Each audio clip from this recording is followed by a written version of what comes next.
Hello everybody and welcome to another Flip Through Friday. Today we're going to go over the traditional Rider-Waite tarot deck. That's coming up right after this.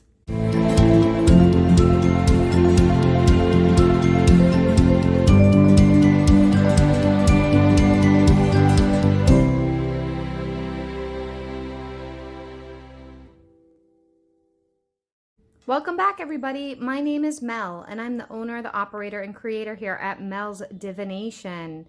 On Fridays, we do Flip Through Fridays that we flip through all kinds of various decks that I have, Tarot, Oracle, or Lenormand. And on Wednesdays, we do Witchy Wednesdays, which is a conversation of all different kinds about controversy around spirituality, tips and tricks, and new age energetic kind of information. If you like that kind of stuff, I suggest that you subscribe to the channel and follow to check out when I post weekly. Today we are going to do the traditional Rider-Waite deck. I know many of you are most likely familiar with this, but I'm still going to flip through it anyway for people that are curious about it. I don't mind if you want to skip over this video if you're familiar with this deck. This is a standardized tarot deck size. It's very traditional. This was the very first official tarot deck that I bought that was not an angel tarot deck.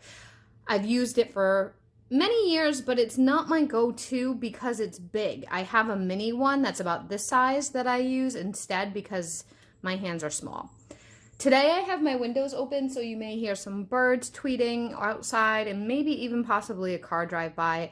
I do apologize for that, but it's beautiful outside here in Rhode Island, and it's actually in the 50s, so I wanted to have the windows open. If you're not familiar with the way that I do my flip throughs, I usually go through the box, the booklet, and then the cards. But this deck came with just a regular box that I actually threw away a long time ago, and it did not come with a booklet from what I can recall. I've had this deck so long I don't remember, but that's okay. If you're looking to learn about tarot and wanting to know information, I suggest you check out some of my other videos. I have some book reviews there about great tarot books to get for beginners, and I also have some tips and tricks about how I read tarot. I'm going to throw on some music and we're going to get started. So the cardstock is fairly thin and it's not glossy. It's a little glossy, but not really.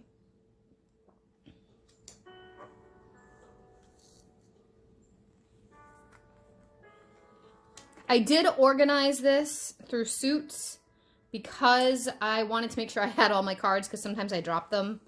So I wanted to make sure I had all 78 cards before I did this.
that is the conclusion of the traditional Rider-Waite deck. I will link down below where you can find it, but you can find it pretty much anywhere. It is one of my go-to tarot decks. It's the first one I really learned from that was a traditional tarot format instead of the angel tarot. I find it extremely, extremely accurate. It's pretty much my #1 tarot deck that I use. I do use different sizes and different types. I also have something called the Radiant Rider-Waite Tarot, and the colors are a little bit different. They're more pronounced and they're a little bit different. Every version of Rider-Waite can have different colorings when it comes to it. It's mostly the same, but it can have its own little bit of version to it that is different. Some are borderless, like there's borders around this. Some are not. It really depends. Comment down below if this is your go-to tarot deck, if it's the one that you use the most, if you like it. What kind of tarot do you prefer? I hope this helps you guys today. And as always, have an awesome day, and I'll see you next time. Bye.